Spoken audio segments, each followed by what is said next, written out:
ಶ್ರೀ ಜಗತ್ತು ವಿಶ್ವರಾಧ್ಯ ಉತ್ಸವದ ಧರ್ಮಸಭೆಯ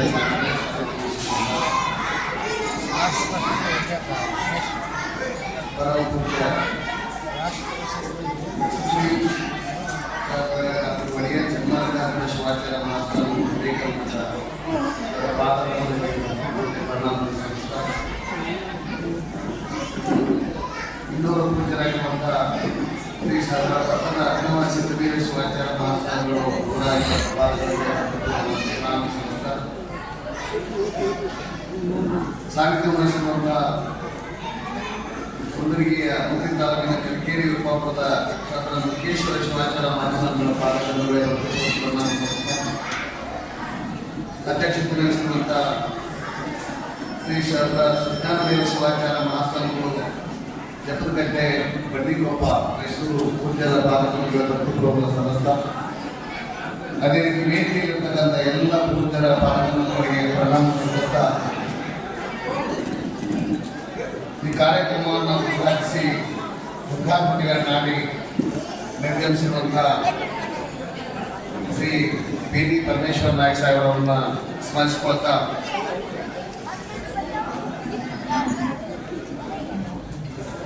ಸಮಾವೇಶಗೊಂಡಿರ್ತಕ್ಕಂಥ ಎಲ್ಲ ಹಿರಿಯರೇ, ಶ್ರೀಮಠದ ಸಂಪರ್ಕರೆ, ತಾಯಂದರೇ, ತಮಗೆಲ್ಲರಿಗೂ ಶರಣಾರ್ಥಿಗಳು.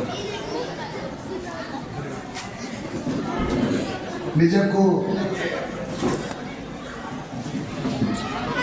ಶ್ರೀಮಠದ ಈ ಜಾತ್ರಾ ಮಹೋತ್ಸವ ಬಹಳ ಅರ್ಥಪೂರ್ಣವಾಗಿ ವಿಭಿನ್ನ ರೀತಿಯಿಂದ ನಡೀತಾ ಇರೋದು ಸಂಭ್ರಮದ ಸಂಗತಿ. ನಾನು ಬಹಳ ವರ್ಷಗಳಿಂದ ನಮ್ಮ ಹಿರಿಯರು ಆತ್ಮೀಯರಾಗಿರ್ತಕ್ಕಂಥ ಪ್ರಭು ಸೊಪ್ಪಿನವರು, ಪ್ರೊಫೆಸರ್ ಆರ್ ಪೊಲೀಸ್ ಪಾಟೀಲರು ಸದಾ ಈ ಮಠದ ಬಗ್ಗೆ ನನಗೆ ತುಂಬಾ ಮಾಹಿತಿಯನ್ನು ಹೇಳ್ತಾ ಇದ್ದರು. ಪುಸ್ತಕ ಪ್ರಕಟಣೆಯಿಂದ ಹಿಡಿದು ನಡೀತಕ್ಕಂಥ ಧರ್ಮ ಜಾಗೃತಿ ಸಭೆಗಳ ಕುರಿತಾಗಿ ಕೂಡ ತುಂಬ ಅವರಿಂದ ನಾನು ಮಾಹಿತಿಯನ್ನು ಪಡ್ಕೊತಿದ್ದೆ. ಕಳೆದ ವರ್ಷವೇ ಈ ಜಾತ್ರಾ ಮಹೋತ್ಸವಕ್ಕೆ ನಾನು ಭಾಗಿಯಾಗ್ತಕ್ಕಂಥ ಸಂದರ್ಭ ಬಂದಿತ್ತು. ನಾನು ಅದನ್ನು ಕಳ್ಕೊಂಡಿದ್ದೆ. ಇವತ್ತು ಈ ಎಲ್ಲ ಪೂಜ್ಯರ ದಿವ್ಯ ಸಾನ್ನಿಧ್ಯದಲ್ಲಿ ಈ ಧರ್ಮಸಭೆಯಲ್ಲಿ ತಮ್ಮ ಉದ್ದೇಶಕ್ಕೆ ಮಾತನಾಡಲಿಕ್ಕೆ ನನಗೆ ಅವಕಾಶ ದೊರೆತಿದ್ದು ಒಂದು ಪುಣ್ಯ ಭಾಗ್ಯ ಅಂತ ಅನ್ಕೋತೀನಿ. ಇಲ್ಲಿ ಜಾತ್ರೆ ಎಂದಾಕ್ಷಣ ಕೇವಲ ರಥ ಎಳೆದು ಉತ್ತತ್ತಿ ಹೊಡೆದು ನಮಸ್ಕಾರ ಮಾಡಿ ಹೋಗ್ತಕ್ಕಂಥದ್ದು ಮಾತ್ರ ಅಂತ ಜಾತ್ರೆ ಅಲ್ಲ ಇದು. ಈ ಜಾತ್ರೆಯಲ್ಲಿ ನೋಡಿ, ಸಿದ್ಧವೀರ ಶಿವಾಚಾರ್ಯ ಮಹಾಸ್ವಾಮಿಗಳ 49ನೇ ಸ್ಮರಣೋತ್ಸವ, ಪಟ್ಟದ ಚಂದ್ರಶೇಖರ ಶಿವಾಚಾರ್ಯ ಮಹಾಸ್ವಾಮಿಗಳ 11ನೇ ಪುಣ್ಯಸ್ಮರಣೆ, ಲಿಂಗ ದೀಕ್ಷಾ, ಶಿವದೀಕ್ಷಾ, ಸಾಮೂಹಿಕ ಧರ್ಮಾರ್ಥ ಸಮಾರಂಭ, ಧರ್ಮದ ಬೆಳಕು ಕವನ ಸಂಕಲನ ಬಿಡುಗಡೆ, ಅದೇ ಸಾಹಿತ್ಯದ ಪುರಸ್ಕಾರ, ಈ ತರದ ಎಲ್ಲ ಧಾರ್ಮಿಕ, ಸಾಹಿತ್ಯಿಕ, ಸಾಂಸ್ಕೃತಿಕ ಕೈಂಕರ್ಯಗಳಿಗೆ ಒಂದು ವೇದಿಕೆಯನ್ನು ಕಲ್ಪಿಸಿಕೊಡುವ ಮೂಲಕ ಸಮುದಾಯವನ್ನ ಜಾಗೃತಗೊಳಿಸ್ತಕ್ಕಂಥ ಕೆಲಸವನ್ನು ಶ್ರೀಮಠಗಳು ಮಾಡ್ತಾ ಇರೋದು ಅಭಿಮಾನದ ಮತ್ತು ಒಂದು ಅಭಿನಂದನೆಯ ಕಾರ್ಯ ಅಂತ ಅನ್ಕೊಳ್ತೀವಿ. ಬಂಧುಗಳೇ, ಬಹುತೇಕ ನಮ್ಮ ವೀರಶೈವ ಲಿಂಗಾಯತ ಮಠಗಳ ಆದಿಯಾಗಿ ಈ ಪರಂಪರೆಯ ವಿರಕ್ತ ಮಠಗಳು ಅಥವಾ ಈ ಥರದ ಮಠಗಳಿದಾರಲ್ಲ, ಒಂದು ವೇಳೆ ಇಂಥ ಮಠಗಳು ನಮ್ಮ ನಾಡಿನಲ್ಲಿ ಇರಲಿದ್ರೆ ಸಮುದಾಯ ಹೇಗಿರ್ತಿತ್ತು ಅಂತ ಕಲ್ಪಿಸ್ಕೊಳ್ಳೋದು ಕೂಡ ಒಂದು ರೀತಿಯಿಂದ ಕಷ್ಟ ಅನಿಸ್ತಿರುತ್ತೆ. ಒಂದು ಗುರುಕುಲದ ಪರಂಪರೆಯಲ್ಲಿ ಶಿಕ್ಷಣ ಕೊಡ್ತಕ್ಕಂಥದ್ದು ಕೆಲವೇ ಕೆಲವು ಜನಕ್ಕೆ ಶಿಕ್ಷಣ ಇರ್ತಿತ್ತು. ಆದ್ರೆ ಶ್ರೀಮಠಗಳ ಉದಯದಿಂದ ಹಲವಾರು ಶಿಕ್ಷಣ ಕೇಂದ್ರಗಳ ಸ್ಥಾಪನೆ ಮಾಡುವ ಮೂಲಕ ಗುರುಮಠಗಳಾಗಿ ಅವು ನಮಗೆಲ್ಲರಿಗೂ ಶಿಕ್ಷಣವನ್ನು ಕೊಡೋದನ್ನ, ಅನ್ನದಾಸೋಹ, ಜ್ಞಾನದಾಸೋಹವನ್ನು ಕೊಡ್ತಾ ಕೊಡ್ತಾ ನಮ್ಮನ್ನೆಲ್ಲ ಒಂದು ರೀತಿ ಸಮಾಜದ ಮುನ್ನೆಲೆಗೆ ಬಂದು ಮೇಲ್ತರಕ್ಕೆ ಹೋಗೋದಕ್ಕೆ ಮಾರ್ಗದರ್ಶನ ಮಾಡತಕ್ಕಂಥ ಏನಾದರೂ ಇದ್ರೆ ಅದು ಶ್ರೀಮಠಗಳು ಮಾತ್ರ. ಅಂತ ಮಠಗಳು ಒಂದ್ ವೇಳೆ ಇಲ್ಲಿದ್ರೆ ಅಂತ ಹೇಳಿದ್ರೆ ಅದು ಗಮನಿಸ್ಕೊಳ್ಳೋದು ಕೂಡ ಸಾಧ್ಯ. ಶ್ರೀಮಠಗಳು ಬಹುತೇಕ ಅನ್ನದಾಸೋಹ ಮತ್ತು ಪ್ರಸಾದ ಕಲ್ಪನೆ ಕೊಡೋ ಮೂಲಕ ನಮ್ಮನ್ನ ಜಾಗೃತ ರೀತಿಯಿಂದ ಬದುಕನ್ನು ಕಟ್ಕೊಳ್ಳೋದಕ್ಕ ಸಾಮರಸ್ಯದ ಬದುಕನ್ನು ಕಟ್ಕೊಳ್ಳೋದಕ್ಕ ಧರ್ಮದ ಮಾರ್ಗದರ್ಶನ ಮಾಡ್ತಕ್ಕಂಥ ಮಠಗಳು.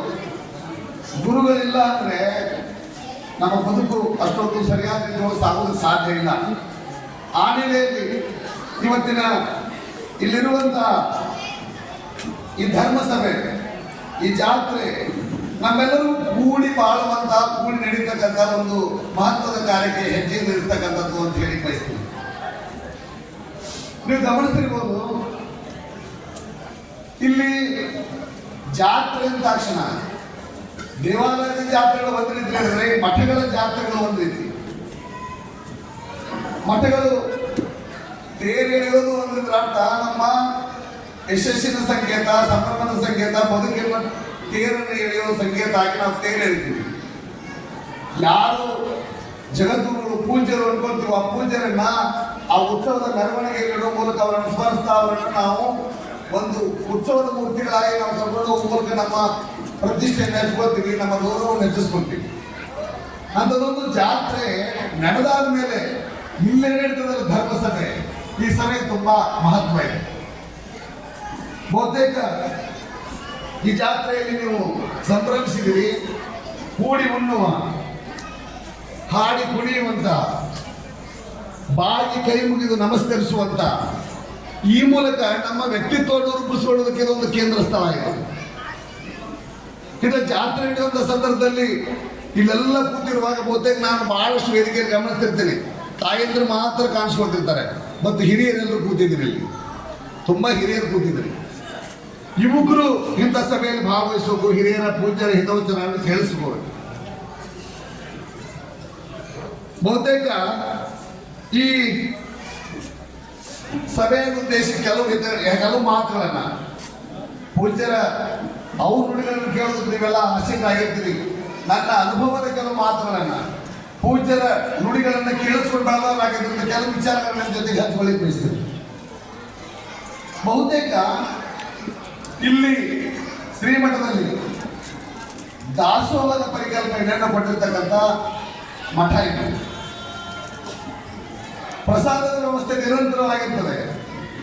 ಕೂಡಿ ಉಣ್ಣುವಂತ ಬಳಗ, ನಾವು ಯಾವ ಜಾತಿ ಭಿನ್ನ ಭೇದವನ್ನು ಮಾಡದೇ ಕೂಡಿ ಉಣ್ತಕ್ಕಂಥ ಕೆಲಸ ಇದ್ದ ಜಾತ್ರೆ ಇರ್ತದೆ.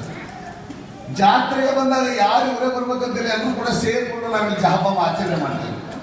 ಕೂಡಿ ಉಣ್ಣುವ, ಕೂಡಿ ಕಟ್ಟುವ ಕೆಲಸಗಳನ್ನ ಶ್ರೀಮಠಗಳು ಮಾಡ್ತಾ ಬರ್ತವೆ. ಆ ರೀತಿಯಿಂದ ಈ ಜಾತ್ರೆಗಳು ತುಂಬಾ ಸಂಭ್ರಮದ ಸಂಕೇತ ಆಗ್ತದೆ. ಇದೊಂದು ರೀತಿಯಿಂದ ಜಾತ್ರೆ ನಡೆದಂತ ಸಂದರ್ಭದಲ್ಲಿ ಮನರಂಜನೆಯಿಂದ ಮನೋವಿಕಾಸ ಅನ್ನೋದಕ್ಕೆ ನಮ್ಮೆಲ್ಲರಿಗೂ ಮನರಂಜನೆ ತಾನಾಗಿ ನೀವು ಆರಂಭದಲ್ಲಿ ಶಿಕ್ಷಕರ ಮಿತ್ರರಾಗಿರುವಂತಹ ಶಿಕ್ಷಕ ಮಿತ್ರ ಪ್ರಕಾಶ್ ಜೈನ್ ಅವರು ಹಾಡ್ತಾ ಇದ್ದಾರೆ. ಆ ಹಾಡನ್ನು ಕೇಳ್ತಕ್ಕಂಥ ಭಾವಪರವಶರಾಗಬೇಕು, ನಾವು ಅಷ್ಟು ಸುಂದರವಾಗಿ ಆಡ್ಬೇಕು. ಇದೀಗ ನಮ್ಮ ಮೂತು ಮಗು ಅಮೃತ ಹಿರೇಮಠ ಅಂತ ನಾನು ಭರತನಾಟ್ಯ ಮಾಡಿದ್ರು, ಸುಂದರವಾದಂಥ ನೃತ್ಯ. ನೀವು ಗಮನಿಸಿರೋದ್ರಿಂದ ಮಠಗಳು ಆ ಮಗುಗೆ ವೇದಿಕೆ ಕಲ್ಪಿಸಿಕೊಡೋದು ಅಷ್ಟೇ ಇಲ್ಲದೆ ಆ ಮೂಲಕ ನಮಗೆಲ್ಲರಿಗೂ ಕೂಡ ಒಂದು ಸಾಂಸ್ಕೃತಿಕ ಸಂಭ್ರಮವನ್ನು ಕಲ್ಪಿಸಿಕೊಡುವಂಥ ಜಾತ್ರೆಯಲ್ಲಿ ಕೆಲಸ ಇದೆ. ಕೇರಳದಿಂದ ಸಂದರ್ಭದಲ್ಲಿ ನಾವು ಇಲ್ಲಿ ಬಂದಾಗ ಕರಡಿ ಮೊದಲು ಡೊಳ್ಳು ಅಲ್ಲಿ ಏನು ಕುಣಿದೆಲ್ಲ ಇತ್ತಲ್ಲ, ನಮ್ಮ ಸಾಂಸ್ಕೃತಿಕ ಆಯಾಮಗಳು, ಸಾಂಸ್ಕೃತಿಕ ಪರಂಪರೆಗಳೇನಾದ್ರು ಉಳ್ಕೊಂಡಿದ್ರೆ, ಜನಪದ ಸಂಸ್ಕೃತಿ ಉಳ್ಕೊಂಡಿದ್ರೆ ಇಂಥ ಜಾತ್ರೆ ಮತ್ತು ಉತ್ಸವಗಳಿಂದ ಮಾತ್ರ ಅಂತ ಹೇಳಿ ಬಯಸ್ತೀವಿ. ಜಾತ್ರೆ ಉತ್ಸವಗಳು ಶ್ರೀಮಠಗಳಿದ್ದಿದ್ರೆ ಅಥವಾ ಕಾಸ್ಟ್ರಿಗಳಿರೋದಕ್ಕೆ ಕಷ್ಟ, ಅವು ಉಳಿಯೋದ್ರಿಂದ ಮತ್ತು ಬೆಳೆದಿಲ್ಲ. ನಮ್ಮ ಜನಪದ ಸಂಸ್ಕೃತಿ ಉಳಿಬೇಕು ಮತ್ತು ಬೆಳೆಬೇಕಂದ್ರೆ ಇಂಥ ಜಾತ್ರೆಗಳು ತುಂಬಾ ಮುಖ್ಯ. ಅಲ್ಲಿ ಮಾತ್ರ ನಾವು ಅಂತಗಳಿಗೆ ಸಾಧ್ಯ. ಬಹುತೇಕ ನಾನು ಕೆಲವೊಂದಿಷ್ಟು ಹಾಡುಗಳನ್ನು ಹೇಳಬಾರ್ದವ ಪ್ರಕಾಶ್ ಜೈನ್ ಅವರು ಹಾಡ್ತಿದ್ರು. ಈ ಹಾಡುವ ಪರಂಪರೆ ನಮ್ಮ ಮೂಲವಾಗಿ ಹಳ್ಳಿಯಲ್ಲಿ ಸಿಕ್ಕಿರೋದು ಭಜನೆಗಳು. ಭಜನೆ ಹಾಡುವಾಗ ಶಿಕ್ಷಣಾಶಯಗಳ ತತ್ವಪದಗಳಿಂದ ಹಿಡಿದು ನಮ್ಮ ವಚನಕಾರರ ವಚನಗಳನ್ನ ಬೇರೆ ಬೇರೆ ತತ್ವಪದಗಳನ್ನ ಹಾಡುವ ಮೂಲಕ ನಮ್ಮನ್ನ ಜಾಗೃತ ಮಾಡ್ತಕ್ಕಂಥ ಭಜನೆಗಳು ನಮ್ಮ ಮೂಲ ಬೇರು. ಅಂತ ಭಜನೆಗಳ ಮೂಲಕ ಹಾಡನ್ನ ನಮ್ಮ ಊರಿನ ಪರಂಪರೆಯಲ್ಲಿ ಬಳಸೋದು ಅಂತದೊಂದು ಈ ಜಾತ್ರೆ ಎನ್ನುವುದು ನಮ್ಮ ಕೇವಲ ಧರ್ಮದ ಸಂಕೇತ ಅಲ್ಲ, ಅದು ನಮ್ಮ ಜನಪದ ಮತ್ತು ಕಲೆ ಸಂಸ್ಕೃತಿಯನ್ನು ಉಳಿಸಿ ಬೆಳೆಸ್ತಕ್ಕಂಥ ನಿಟ್ಟಿನೊಳಗಡೆ ಅದು ಕಾರ್ಯ ಬಹಳ ಮೆಚ್ಚುವಂಥದ್ದು ಅಂತ ಹೇಳ್ಕೊಂಡು ಬಹಳಷ್ಟು ಜನ ಕೂತಿರೋದ್ರಲ್ಲಿ ರೈತರಿದ್ರೆ ಅಂತ ಅನ್ಕೋತೇವೆ. ರೈತರು ಆರಂಭದಲ್ಲಿ ಪ್ರಕಾಶ್ ಅವರು ಹಾಡುವ ಒಂದು ಹಾಡು ರೈಟಿಂಗಿಗೆ ಶುರುವಾಯಿತು. ಶ್ರೀಮಠದ ಮತ್ತು ನಿಮ್ಮೆಲ್ಲರ ಆಸಕ್ತಿ ಯಾಕೆ ಅನ್ನೋದು ನನಗೆ ಸ್ಪಷ್ಟ ಆಗ್ತದೆ. ಕುವೆಂಪುರವರ ನೇಗಿಲ ಯೋಗಿ ಅಂತ ಕಥೆ ಕೇಳಿದ್ರಿ. ನೇಗಿಲ ಯೋಗಿ ಅನ್ನುವಂಥ ಹಾಡನ್ನು ಕೇಳ್ಕೊಂಡು ನಾವು ಎಲ್ಲಿ ಈ ಕೃಷಿ ಸಂಸ್ಕೃತಿ ಮಿಳಿತವಾಗಿ ಸಾಗ್ತದೋ ಆ ನಾಡು ಸುಭಿಕ್ಷವಾಗಿರುತ್ತದೆ ಅಂತ ಹೇಳಿಕೊಳ್ಳಿ. ಅಂದ್ರೆ ಋಷಿ ಸಂಸ್ಕೃತಿ ಅಂದ್ರೆ ಪೂಜೆರಿ ವೇದಿಕೆ ಪೂಜೆ ಋಷಿ ಸಂಸ್ಕೃತಿ ಅದು. ಅಂದ್ರೆ ಅವರು ಋಷಿಗಳು, ಅವರಿಗೆ ತಮ್ಮದೇ ಆಗಿರುವಂತ ಯಾವ ಬೇಡಿಕೆಗಳು ಇರುವುದಿಲ್ಲ. ಅವರೆಲ್ಲರೂ ನಡೀತಿರುವುದು ನಮ್ಮೆಲ್ಲರ ಅಂದ್ರೆ ಇಡೀ ಸಮುದಾಯದ ಸಮಾಜದ ಬಗ್ಗೆ ಇರುವಂತ ಎಲ್ಲರ ಏಳಿಗೆ ಬೆಳೆಸಿಕೊಂಡು ಹೋಗ್ತಿರೋದು ಯಾವ ಮನೆ ಮಠಗಳ ಯೋಚನೆ ಇರೋದು. ಅದು ಋಷಿ ಸಂಸ್ಕೃತಿ. ಋಷಿ ಸಂಸ್ಕೃತಿ ಕೃಷಿಕರಿಗೂ ಬರಬೇಕು ಅಂತ ಕೃಷಿ ಸಂಸ್ಕೃತಿ ಅಂತ ಹೇಳ್ತೀವಿ. ಯಾಕೆ ಕೃಷಿ ಸಂಸ್ಕೃತಿ ಅಂದ್ರೆ ಅವರು ನಮ್ಮ ಮನಸ್ಸಿನ ಹೊಂದೊಳಗಡೆ ಒಳ್ಳೆ ಗಿಡಗಳನ್ನು ಬಿತ್ತೋ ಮೂಲಕ ನಮ್ಮ ಮನಸ್ಸನ್ನ ಪ್ರಫುಲ್ಲವಾಗಿ ಜಾಗೃತಗೊಳಿಸ್ತಕ್ಕಂಥ ಸಂಸ್ಕೃತಿ ಕೃಷಿ ಸಂಸ್ಕೃತಿ. ಕೃಷಿಕರಾಗಿರುವಂತ ನಾವು ಈ ನೆಲದಲ್ಲಿ ಭೂಮಿಯಲ್ಲಿ ಉತ್ತಿ ಬಿತ್ತಿ ಬೆಳೆಯುವ ಮೂಲಕ ಅನ್ನವನ್ನು ಕೊಡ್ತೀವಿ. ಅನ್ನವನ್ನು ಕೊಡೋದು ಅಂದ್ರೆ ನಾವು ಇವತ್ತು ನಮ್ಮ ನೆಲದಲ್ಲಿರ್ತಕ್ಕಂಥ ಒಳ್ಳೆಯದನ್ನು ಉಳಿಸ್ಕೊಂಡು ಬೆಳೆಸ್ಕೊಂಡು ಹೋಗ್ತಕ್ಕಂಥ ತುಂಬಾ ಇದೆ. ನಮ್ಮ ಮಣ್ಣು ಈ ನೆಲವನ್ನು ಸರಿಯಾದ ರೀತಿಯೊಳಗಡೆ ಉಳಿಸ್ಕೊಂಡು ಹೋಗ್ತಕ್ಕಂಥದ್ದೇ ಅನುಸರಿಸೋದು ತುಂಬಾ ಮುಖ್ಯ ಅಂತ. ಆ ಸಾವಯವ ಕೃಷಿ ಪದ್ಧತಿಯನ್ನು ಬೆಳೆಸುವ ಮೂಲಕ ಭೂಮಿಯ ಹಿತವನ್ನು ಕಾಪಾಡಿಕೊಂಡು ಬೆಳೆಯುವಂತ ಕೆಲಸ ನಡೀಬೇಕು. ಅಂತ ಬಂದಾಗ ಮತ್ತೆ ನಿರಂತರವಾಗಿ ನೀವು ಗಮನಿಸ್ಕೋರಿ, ಯಾವ ಮಗುವನ್ನು ಚಂದ ಬೆಳೆಸ್ಕೋತೀವಲ್ಲ ಹಾಗೆ ನಾವು ಬದುಕುವಿಕೆಯ ಬೆಳೆಗಳ ಬಗ್ಗೆ ನಮ್ಮ ಪ್ರೀತಿ ಮತ್ತು ಆತ್ಮೀಯತೆ ಬೆಳಿಬೇಕು. ಯಾವಾಗ ಕೂಡ ನಮ್ಮ ಹಬ್ಬ ಹರಿದಿನಗಳನ್ನು ಗಮನಿಸ್ಕೊಂಡು ಮಣ್ಣನ್ನು ಪೂಜಿಸ್ತೀವಿ ನಾವು. ಕೆಲ ಕಾಲದಲ್ಲಿ ಗಮನಿಸೋದು ಮಳೆಗಾಲ ಶುರುವಾಯಿತು ಅಂದ್ರೆ ಮೇ ಜೂನ್ ಜುಲೈ ಆಗಸ್ಟ್ ಮಣ್ಣನ್ನು ಪೂಜಿಸ್ತೀವಿ ನಾವು. ಮಣ್ಣಿನ ತಮಾಷೆ ಬರುತ್ತೆ, ನಾಗರ ತಮಾಷೆ ಬರುತ್ತೆ, ಅದು ಮಣ್ಣು ಪೂಜಿಸೋ ಕಾಲ ಎಲ್ಲ ಪ್ರತಿಯೊಂದು. ಅದಾದ್ಮೇಲೆ ಕಲ್ಲು ಪೂಜಿಸೋದು, ದೇವಾಲಯಕ್ಕೆ ಹೋಗಿ ಬರ್ತಕ್ಕಂಥ ಹಬ್ಬಗಳು ಇರ್ತಾವೆ. ಬಹಳಷ್ಟು ದೇವಾಲಯಕ್ಕೆ ಹೋಗಿ ಬರ್ತಕ್ಕಂಥ ನಡೀತೇವೆ 3-4 ತಿಂಗಳು. ಈಗ ಬಂದು ಜನವರಿಯಿಂದ ಫೆಬ್ರವರಿ ಮಾರ್ಚ್ ಏಪ್ರಿಲ್ ಮೇ ಈ ಅಷ್ಟು ಕಾಲನ ಕಟ್ಟಿಗೆ ಪೂಜಿಸುವಂತ ಕಾಲ. ಅಂದ್ರೆ ನೋಡಿ, ನಿಸರ್ಗವನ್ನ ಪೂಜಿಸುವಂತ ಕಾಲ ಅಂದ್ರೆ ಮಣ್ಣನ್ನು ಪೂಜಿಸ್ತೀವಿ, ಕಲ್ಲನ್ನು ಪೂಜಿಸ್ತೀವಿ, ಕಟ್ಟಿಗೆಯನ್ನು ಪೂಜಿಸ್ತೀವಿ. ಈ ಪೂಜಿಸೋದು ಇದೆಲ್ಲದೂ ಕೂಡ ನಮ್ಮ ಒಂದು ಕೃಷಿ ಸಂಸ್ಕೃತಿಯ ಭಾಗ ಅಂತ ಹೇಳಿಕೊಡ್ತೀವಿ. ಕೃಷಿ ಸಂಸ್ಕೃತಿಯ ಭಾಗ. ಆ ನಿಟ್ಟಿನೊಳಗಡೆ ಕೃಷಿಕರಾಗಿ ನಾವು ನಮ್ಮ ಬಿತ್ತುವ ಕೆಲಸದಲ್ಲಿ ನೇಗಿಲ ಯೋಗಿಗಳಾಗಿ ಬೆಳೀತಕ್ಕಂಥ ಸಂದೇಶವನ್ನ ಶ್ರೀಮಠ ಕೊಡ್ತಿರೋದು. ಮತ್ತೆ ಅದು ಬೆಳೆದಂತ ಬೆಳೆಯನ್ನ ಬರೀ ನಾವು ತಿನ್ನುವುದಲ್ಲ, ಬೆಳೆದ ಭಾಗದ ಕೆಲವು ಭಾಗವನ್ನು ಶ್ರೀಮಠ ಕೊಡೋದು. ಬಹುತೇಕ ನೀವೆಲ್ಲರೂ ಕೂಡ ಇಂಥ ಜಾತ್ರೆ ಉತ್ಸವಗಳು ಬಂದಾಗ ಶ್ರೀಮಠಕ್ಕೆ ನಾವು ಬೆಳೆದಂತ ಬೆಳೆಯುವಂತ ಪಾಲನೆ ಕೊಡ್ತೀವಿ. ನಾವು ಕೊಡೋ ಮೂಲಕ ಅಲ್ಲಿ ಅನ್ನದಾಸೋಹ ಒಬ್ಬರಿಗೆ ಕೊಡೋದಲ್ಲ, ಬೇರೆ ಬೇರೆ ಜನಕ್ಕೆಲ್ಲರಿಗೂ ಸಮಾಜಕ್ಕೆ ಅನ್ನದಾಸೋಹ ಕೊಡಬೇಕಾಗಿರ್ತಕ್ಕಂಥ ಒಂದು ಬೆಳೆಯನ್ನ ಒಂದು ಭಾಗವನ್ನು ಕೊಡುವ ಮೂಲಕ ನಮ್ಮ ಧಾರ್ಮಿಕ ಪರಂಪರೆಯನ್ನು ಉಳಿಸ್ಕೊಂಡು ಹೋಗ್ತೀವಿ ಅಂತ. ಇದರೊಟ್ಟಿಗೆ ನಾವು ಬೆಳೀತಕ್ಕಂಥ ಬೆಳೆಯಲ್ಲಿ ಇವತ್ತಿನ ಕಾಲಘಟ್ಟದಲ್ಲಿ ಗಮನಿಸಬೇಕು, ಕೃಷಿ ಸಂಸ್ಕೃತಿ ಜೊತೆಗೆ ಆಹಾರ ಸಂಸ್ಕೃತಿಯನ್ನು ಕೂಡ ಬೆಳೆಸ್ಕೊಂಡು ತುಂಬಾ ಮುಖ್ಯ ಇದೆ.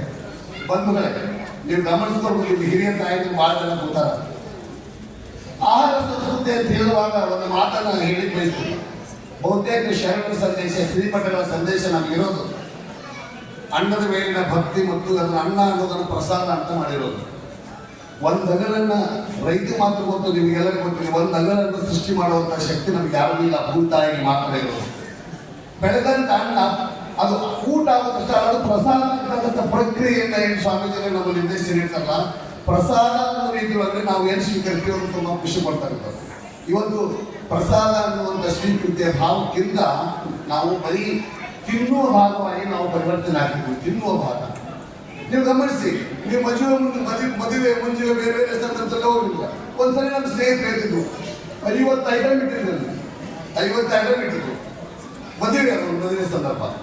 50 ಐಟಮ್ ಎಲ್ಲರೂ ಅದು ತಿನ್ಕೊಂಡು ಹೋಗಿ ಅಲ್ಲಿ ತಗೊಂಡು ನಿಮಗೂ ಬಾಯಿಲ್ಲ ಅಂತ ಕರ್ಕೊಂಡು ಸರ್ ಕರೆದವ ಇದ್ರೊಳಗೆ ಉಣ್ಣು ಐಟಮ್ ಯಾವ್ದು ಎಲ್ಲವೂ ತಿನ್ನುವುದವಲ್ಲ ಅಂತ. ಉಣ್ಣು ಐಟಮ್ ಯಾವುದೆಲ್ಲ ತಿನ್ನುವುದವಲ್ಲ. ಉಣ್ಣು ಮತ್ತು ತಿನ್ನುವ ಇದಕ್ಕೆ ವ್ಯತ್ಯಾಸ ಇದೆ. ಅಂದ್ರೆ ಉಣ್ಣುವ ಇದರರ್ಥ ನಾವು ಬೆರಳನ್ನು ಸರಿಯಾಗಿ ಅನಿಸ್ಕೊಂಡು ಕೂತು ಸುಂದರವಾಗಿ ಊಟ ಮಾಡ್ಬೇಕು. ನಾವು ಈ ಪ್ರಸಾದದಲ್ಲಿ ಮಾತ್ರ ಅದು ಸಾಧ್ಯ ಆಗುತ್ತೆ. ಯಾಕೆ ಮಾತಾಡ್ತಾರೆ ಇವತ್ತು ಮತ್ತು ಮಕ್ಕಳು ಬರೀ ತಿನ್ನುವ ಕಾರ್ಯಗಳನ್ನು ತೊಗೊಳ್ತಾರೆ, ಉಣ್ಣುವ ಭಾಗವನ್ನು ಬರೀತೀವಿ ಅಂತ. ಇನ್ನೊಂದು ಆಹಾರ ಸಂಸ್ಕೃತಿಯನ್ನು ಅರ್ಥ ಮಾಡ್ಕೋಬೇಕು. ತಾಯಿ ತುತ್ತು ಮಾಡಿ ಬಿಡಿಸೋದು, ನಮ್ಮಲ್ಲಿ ತಾಯಿ ತುತ್ತು ಮಾಡಿ ಬಿಡಿಸೋದು. ನೀವು ಗಮನಿಸ್ತೀರಿ, ಒಂದು ಮನೆಯ ಮೊದಲ ಪಾಠಶಾಲೆ ಜನನಿ ತಾನೇ ಮೊದಲ ಗುರು ಅಂತ ಹೇಳಿ ಸುಮಾರು ಹೆಂಗೆ ಅಂತ ಹೇಳೋದು ಒಂದು ಸಣ್ಣ ಎಕ್ಸಾಂಪಲ್ ಕೊಟ್ಬಿಡ್ತೇವೆ. ಉದಾಹರಣೆ, ಒಬ್ಬ ತಾಯಿ ಆ ಮಗುಗೆ ಅರ್ಥ ಆಗುತ್ತೇನೋ ಗೊತ್ತಿಲ್ಲ, ಕಂಪ್ಯೂಟರ್ದಲ್ಲಿ ಕುಂದಿರಿಸ್ಕೊಂಡು ಹೊರಗಡೆ ತೊಗೊಂಡ್ಬರ್ತಾರೆ. ಕೈ ಒಳಗಡೆ ಊಟ ಇಟ್ಕೊಂಡಿರ್ತಾರೆ, ಇನ್ನೊಂದು ಊಟ ಒಂದು ಬಟ್ಟದಲ್ಲಿ ಊಟ ಹಾಕಿರ್ತಾರೆ, ಚಿಕ್ಕದು ಏನೋ ಅದು ಕಲಿಸಿದ ಊಟ ಇರ್ತಾ ಬದಲಾಗಿ ಕಂಪ್ಯೂಟರ್ ಕೂರಿಸ್ಕೊಂಡು ಮಗನ ಕರ್ಕೊಂಡು ಹೊರಡ್ಬರ್ತಾರೆ. ಆ ತಟ್ಟೆ ನೀವು ಒಂದು ಗಟ್ಟಿ ಮೇಲೆ ಇಟ್ಕೊಂಡು ಅಲ್ಲೇ ಊಟ ಮಾಡಿಸ್ಬೇಕಾರ ಮಗನಿಲ್ಲ ಅಂತ ಕೇಳ್ತಾರೆ. ಈ ಕೈ ಬೇರೆ ಅಗಲ್ ಮಾಡ್ಕೊಂಡು ಬದಲಾಗಿ ಕೈ ಹಾಕೊಂಡು ಅಂತಾರೆ. ಆ ಮಗುನ ಕೈ ಇಟ್ಕೊಂಡು ಒಂದೊಂದು ಬೇರೆ ಇಟ್ಕೊಂಡು ಇದು ಅನ್ನ, ತುಪ್ಪ, ಹಾಲು, ಸಾರು, ರೊಟ್ಟಿ, ಪಲ್ಯ ಒಂದೊಂದೊಂದೊಂದು ನಾವು ತಿನ್ನುವ ಆಹಾರ ಉಣ್ಣುವ ಆಹಾರ ಏನು ಅನ್ನೋದು ಒಂದೊಂದು ಪರಿಚಯ ಮಾಡ್ಬಿಡ್ತಾರೆ. ಅದಕ್ಕೆ ಮಗುಗೆ ಅರ್ಥ ಆಗ್ತದೆ ಗೊತ್ತಿಲ್ಲ ಪಾಠ ಅಂದ್ರೆ ಇಂತಿಂತೆಲ್ಲ ಆಹಾರಗಳ ಒಂದು ಕೇಳ್ತಾರೆ. ಕೇಳಿದ ಮೇಲೆ ಇದೆಲ್ಲ ಮಾಡಿ ಹತ್ತಿಗೆ ತುಪ್ಪ ಉಳಿಸಿ ನೀರು ಅಂತ ಅವಳಿಗೆ ಉಳಿಸಲ್ಲ. ಮೊದಲ ಅಜ್ಜುಂಡು, ಅಮ್ಮುಂಡು, ಅಕ್ಕುಂಡು, ಮಾಮ ಉಂಡು, ಚಿಕ್ಕಪ್ಪ ಉಂಡು, ತಮ್ಮುಂಡು, ಹಾಗೆಲ್ಲಾರು ಉಂಡು ಉಳಿಸ್ತದೆ. ಎಲ್ಲಾರು ಉಂಡು ಕಟ್ಟಿ ತುಪ್ಪ ಹೊಡಿಸಿ ಅಂದ್ರೆ ಇಲ್ಲಿ ಬಂತ ಕಚ್ಚಿ ಮಾಡ್ತಾರೆ.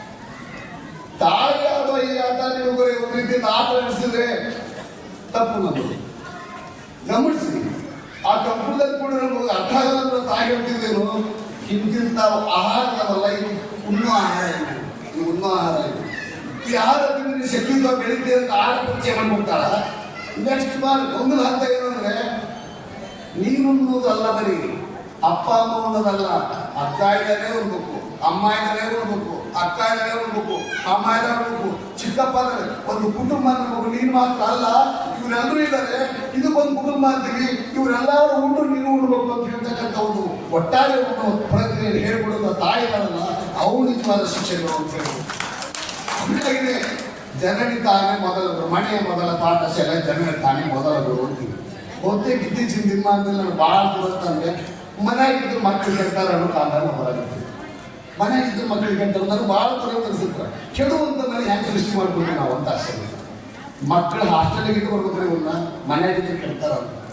ಮಠಗಳಲ್ಲಿದ್ದು ಉದ್ಧಾರ ಆಗ್ತಾವ ಮನೆಗಳು ಕೂಡ ಮಠಗಳ ಪರಂಪರೆ ಡ್ಯಾಡಗಳ ಪೂಜೆ ನಮ್ಮ ಮನೆಗೆ ಪಾದ ಇಟ್ಟು ಹೋಗಿರ್ತಾರೆ. ನಮ್ಮ ಮನೆಯಲ್ಲೂ ಕೂಡ ಮಠಗಳ ರೀತಿಯಲ್ಲಿ ಸೃಷ್ಟಿಸ್ಕೋಬೇಕು ನಾವು. ನಮ್ಮ ಮನೆಯಲ್ಲೂ ಕೂಡ ಮಕ್ಕಳು ಆ ಸಂಪ್ರದಾಯ, ಸಂಸ್ಕೃತಿ, ಆಚಾರ, ವಿಚಾರಗಳನ್ನ ಹತ್ಕೊಂಡು ಬೆಳಿಬೇಕು. ಅಂತ ಮನೆಯನ್ನು ಸೃಷ್ಟಿಸ್ಬೇಕಾದ್ರೆ ನಾವು ಎಲ್ಲ ಇರ್ಬೇಕು.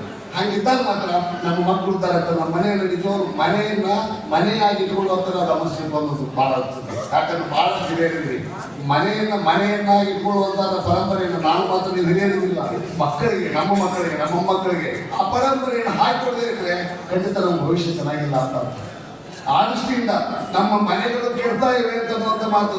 ಮನೆ ಇದ್ರೆ ಮಕ್ಕಳು ಕೆಡ್ತಾರಲ್ಲ, ಶಾಲೆಗಳು ನಮಗೆ ಪೂರ್ಣ ಪ್ರಮಾಣದ ಶಿಕ್ಷಣ ಕೊಡೋಕೆ ಸಾಧ್ಯ ಆಗ್ತಿಲ್ಲ. ಶಿಕ್ಷಣ ಕೊಡೋದಂದ್ರೆ ಬರೀ ಕಲಿಕೆ, ಪರೀಕ್ಷೆ ಅದಲ್ಲ. ನಮ್ಮ ಸಾಂಸ್ಕೃತಿಕ ಪರಂಪರೆಯನ್ನ, ಭಾವೈಕ್ಯದ ಪ್ರತಿಮೆಯನ್ನು ನಾನು ತುಳಿತಕ್ಕಂಥ ನಿಮ್ಮ ಶ್ರಮ ಸಂಸ್ಕೃತಿ ಏನಿದೆ, ಶ್ರಮ ಸಂಸ್ಕೃತಿ ಮಕ್ಕಳಿಗೆ ಅರ್ಥ ಆಗ್ತಾ ಇದೆ. ನಾನು ತಿನ್ನೋ ಆಹಾರ ಸಂಸ್ಕೃತಿ, ನಮ್ಮ ಮೊದಲ ಆಹಾರ ಸಂಸ್ಕೃತಿ ನಮ್ಗೆ ಅರ್ಥ ಆಗಿದೆ. ಅದು ಕಲಿಕೆ ಅಲ್ಲ. ಅದು ಎಲ್ಲ ಆಗ್ಬೇಕಂದ್ರೆ ಮನೆ ಮೂಲಕ ಆಗ್ಬೇಕಾಗಿದೆ. ನೀವು ಗಮನಿಸಿ, ಒಂದು ಕಾಲದಲ್ಲಿ ನಾವು ಗುಗ್ರಿ ತಿಂದಿದ್ವಿ. ಎಷ್ಟು ಅದ್ಭುತವಾದ ಆಹಾರ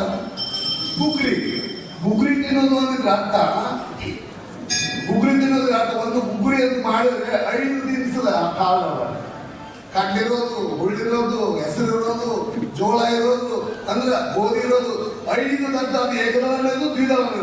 ಅವನ್ನೆಲ್ಲ ನೀವು ಮಳೆಗಾಲ ಬಂದಾಗ, ಚಳಿಗಾಲ ಬಂದಾಗ ಕುಡಿಕಾಗ ಕುದಿಸೋದು.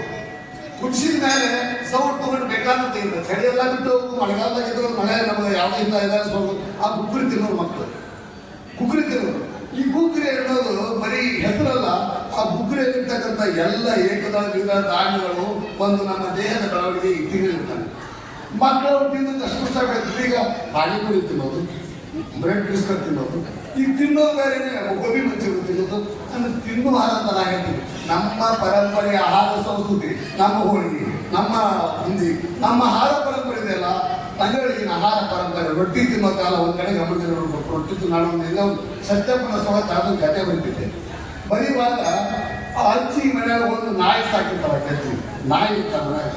ಅದು ಊರ ಮನೆಯಾಗೆಲ್ಲ ರೊಟ್ಟಿ ಮಾಡೋ ಕಡಿಮೆ ಆಗುತ್ತೆ. ಯಾರು ರೊಟ್ಟಿ ತಿನ್ನೋದು ಬಿಟ್ಬಿಟ್ಟಿರ್ತಾರೆ ಅವರು. ರೊಟ್ಟಿ ತಿನ್ನಾಗಿರ್ತಾರೆ, ಅನ್ನ ಉಣಿಸು ಅಂದ್ರೆ ಅಕ್ಕಿ ಬಿಡ್ತಾವ. ಅದು ನಾಯಿ ಉಣ್ಣುದೇ ಕುತ್ಕೊಂಡ್ಬಿಡ್ತದೆ. ಅಲ್ಲ ಈಗ ರೊಟ್ಟಿ ಬಂದು ಹೋಗುದು, ನಾ ಏನ್ ಮಾಡ್ಲಿ ಅಂತ ಮಾತಾಡ್ತಾಳ ಅಜ್ಜಿ. ಅಂದ್ರೆ ಒಂದು ನಾಯಿ ಸಾಕಿದ ನಾಯಿ ಮನೆಯೊಳಗಡೆ ರೊಟ್ಟಿ ತಿನ್ಬೇಕು, ಕೂರ್ತದ ರೊಟ್ಟಿ ಸಿಗಲ್ಲ ಅವ್ರ ಕಾಲ. ನೀವು ಗಮನಿಸ್ತೀರಿ, ಇವತ್ತು ರೊಟ್ಟಿಯಲ್ಲಿ 40% ಮಾತ್ರ ಅಕ್ಕಿ ಗೋಧಿ ಇರುತ್ತೆ, ಜೋಳ ಇರುತ್ತೆ, 60% ಅಕ್ಕಿ ಕೊಡ್ಸಾಕತ್ತೀವಿ ನಾವು. ಅಕ್ಕಿ ಅದು ನೋಡು, ಜೋಳ ತಿಂದವ ತೋಳ, ಅಕ್ಕಿ ತಿಂದವ ಅಕ್ಕಿ ಅಂತ ಹೇಳ್ತಿದ್ರು. ನಾವು ಅಕ್ಕಿಗಳ ಆ ಥರ ಯಾಕಂದ್ರೆ ನಾವು ಅಕ್ಕಿ ತಿನ್ನುವ ಮೂಲಕ ನಮ್ಮ ಶಕ್ತಿ ಉಳಿದಿದೆ.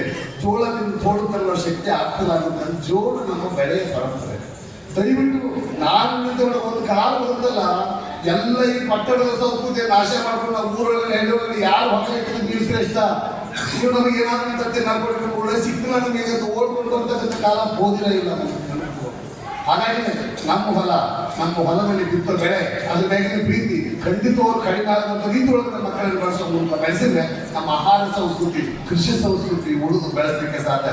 ನಾನಿಟ್ಕೊಂಡ್ರೆ ನಮ್ಮ ಪ್ರಯತ್ನ ಇರಬೇಕು ಅಂತ ಹೇಳಿ ಹೋಗ್ತೀವಿ.